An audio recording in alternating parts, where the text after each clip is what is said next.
Okay, what's going on at this hour? Where are you right now?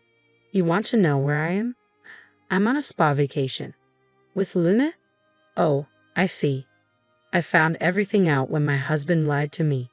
My name is Kate. I'm a 30-year-old office worker. I've been married to my husband Daniel for 6 years, and we have a 6-year-old daughter named Luna.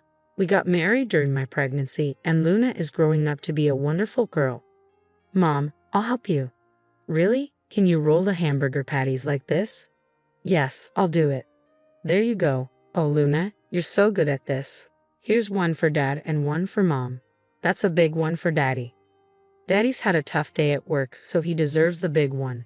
He might even cry with happiness. As I enjoyed cooking with my daughter, my husband emerged from the bath. Luna ran to him and said, "I made your hamburger, Daddy." He was thrilled and responded, "Really? I can't wait to eat it." We were living as a happy family, or so I thought. Both my husband and I worked, but he had a shorter commute and fewer overtime hours, so I often asked him to pick up Luna from kindergarten. Lately, though, he'd been coming home later due to work commitments, and I had to pick her up and bring her home. Mom, does Daddy not like me anymore? My heart ached as Luna asked this on our way home from kindergarten. She missed him because he usually picked her up, and now he came home so late, sometimes missing her entirely. I comforted her, even though my own heart was breaking. Daddy is working very hard for us right now. Once things settle down, he'll have more time to spend with you. Really? Yes, really. So let's support him together, okay? I'll cook for him.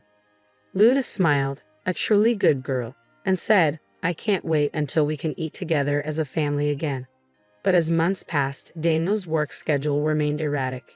He'd come home at 2-3 a.m. or sometimes even take the first train home in the morning. I started to wonder, are you sure it's work? If you're just out drinking, I wish you'd come home to spend time with Luna. I couldn't take it any longer and decided to confront my husband.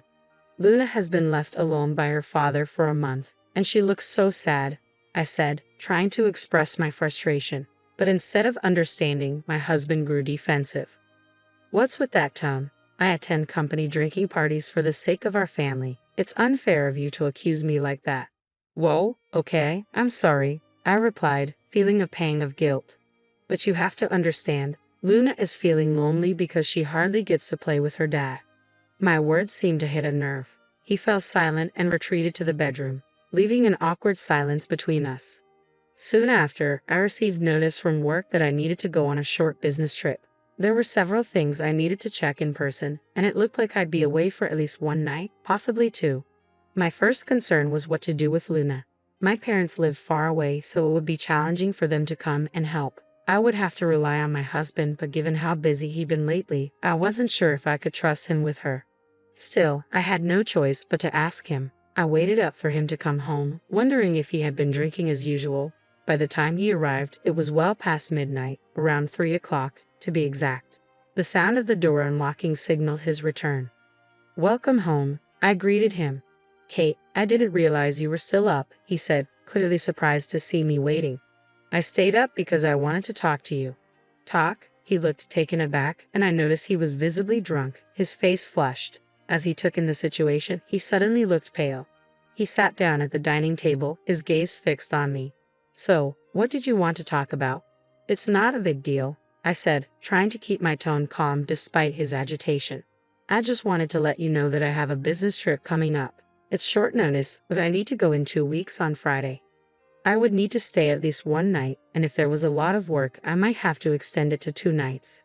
Can you take care of Luna while I'm away?" I asked apologetically. "I know you're busy with work." My husband looked relieved. "Oh, that's totally fine." "Really? Are you okay with that?" he asked, genuinely concerned. "Of course," I replied. "I'm busy, but I should prioritize you and Luna. Actually, how about I take a day off and take Luna on an overnight hot spring trip?" he suggested. "I haven't had much time to spend with her lately. I'm sure she'd love that."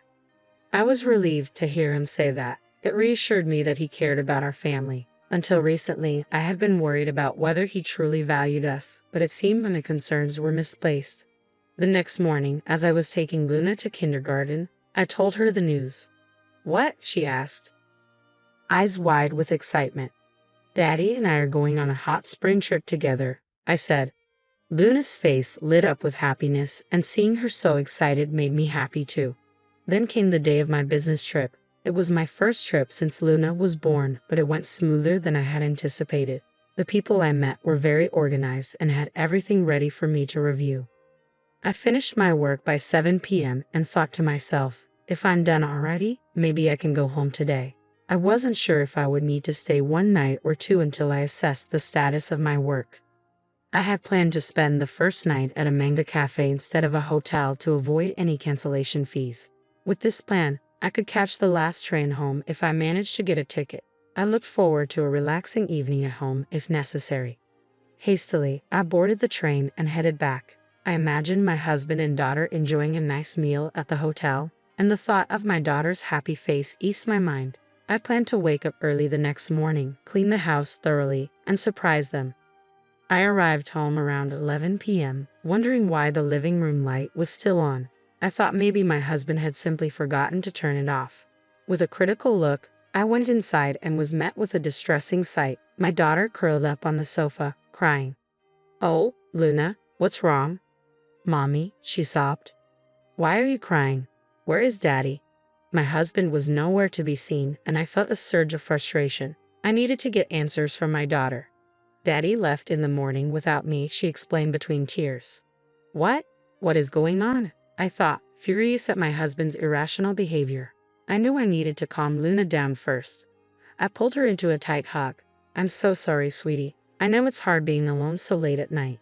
As I comforted her and stroked her hair, Luna began to relax and eventually fell asleep in my arms, feeling the warmth and safety of my embrace.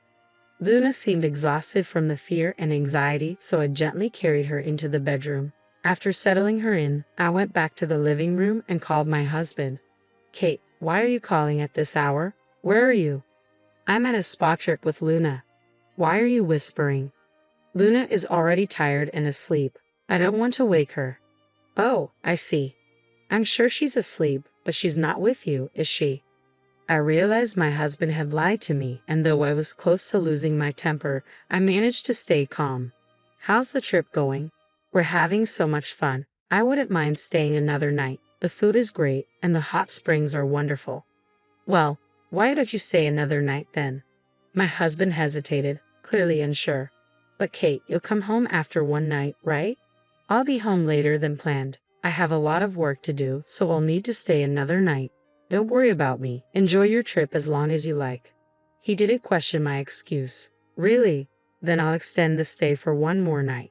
Luna is very excited. I knew Luna needed more time with her daddy, especially since I hadn't been able to give her much attention in the past month. "Make sure you call me when you know when you're coming home," my husband said. "What are you talking about?" She was curled up and crying by herself. I fought the urge to yell at him and ended the call, determined to ensure he faced consequences for the distress he caused Luna. I called my parents who explained the situation and quickly began packing. The next morning, I contacted a moving company. Thankfully, they could come that day, so I arranged for them to move my belongings out. Luna watched in confusion as the movers came in and began taking things away. "I need to talk to you," I said gently. "Luna, I've decided that we won't be living with Daddy anymore. I don't want you to be sad. I'm going to quit my job and move in with Grandma and Grandpa. That way I can spend more time with you." I added, "If we move to Grandma and Grandpa's house, you won't be able to see Daddy as often. What do you want to do?" I felt it was a tough question for a 6-year-old, but I wanted to understand her feelings. "Will I never see Daddy again?" she asked, her voice muffled. "If you really want to see him, I can arrange for you to visit occasionally, but he won't be living with us anymore." Even though my daughter had done nothing wrong, I wanted her to have the chance to see her father if she wished. However, given that he had gone on vacation while leaving her alone at home, I doubted he would make much time for her after the divorce. As I considered all this, Luna seemed to come to a decision. She looked me in the eyes with resolve and said, "I'm going with you, Mommy. Daddy probably doesn't care about me." I cried out, asking him why he was leaving me, but he walked away without a word. My disgust for him grew deeper. To abandon his 6-year-old daughter just to go on vacation with his mistress was unforgivable. He was a terrible man, a poor father, and a disgrace. I regretted leaving Luna with him for the business trip if it meant this would happen. I'm so sorry for making you so sad, Luna, I said as I hugged her tightly. We began preparing for the move, determined to start fresh. As for my husband, I decided to leave him to his own consequences. With that thought, I took Luna and headed to my parents' house. A few hours later, my phone rang. It was my husband. Hey, why is all your stuff gone? And Luna's stuff too. What's going on? Don't you know why? I replied. Of course not. Luna's crying because her stuff is gone too. Are you still trying to lie to me after everything? My husband seemed confused. Luna is now eating noodles that my mother made. What? He asked, bewildered. We already know you left Luna alone to go on a trip with someone else. How could you leave a 6-year-old girl at home? You're not fit to be a father. If I hadn't come back when I did, you could have traumatized Luna for life. My husband was silent, realizing I was already with Luna. He had no excuses left. It was clear he didn't care about his daughter and was willing to leave her alone just to be with another woman. I can't live with you anymore. I want a divorce, I said firmly. Divorce? Oh no, please think about it again. I can't. I don't want to see you anymore. As I spoke with my husband on the phone, the doorbell rang repeatedly. Oh God, who could it be at a time like this? I wondered aloud. My husband sounded irritated, but I knew who was at the door. It looks like they've arrived, I said, hearing my father-in-law's voice rise in anger through the phone. A moment later, I heard my father-in-law shout, "What the hell are you doing?" followed by a loud thud. It seemed that was the sound of him getting physically confrontational. My father-in-law, a longtime judo practitioner and now a university advisor, had always adored Luna. When I told him about my husband's infidelity and how he left our daughter alone, he was livid. He had vowed to make my husband pay for his actions. What the hell do you think you're doing with your own daughter? I didn't raise you to be like this. My father-in-law's angry voice echoed through the phone. Living on the first floor of our apartment had its advantages. At least there wouldn't be complaints from downstairs neighbors. But since we had already moved out, it was no longer a concern. My father-in-law's intervention ensured that the divorce process went smoothly. I was awarded full custody, and my husband paid alimony and child support in one lump sum. I even managed to secure additional alimony from his mistress. My husband's attempts to remarry his mistress failed. She was only interested in a fling and didn't want marriage. Now, he faced shame at work, had been disowned by his parents, and had lost both his mistress and his daughter. As for me, I'm finding happiness at my parents' house, spending quality time with Luna. My parents are farmers, so I help them with their work, and Luna enjoys the fresh vegetables from their farm. She seems to thrive in this natural setting, and I'm committed to putting her needs first. Leaving the young child alone while chasing after an affair was inexcusable. In retrospect, perhaps I should have involved the police to hold him accountable. But seeing him lose everything he held dear brings a sense of justice. Kate, I hope you find continued happiness with your daughter.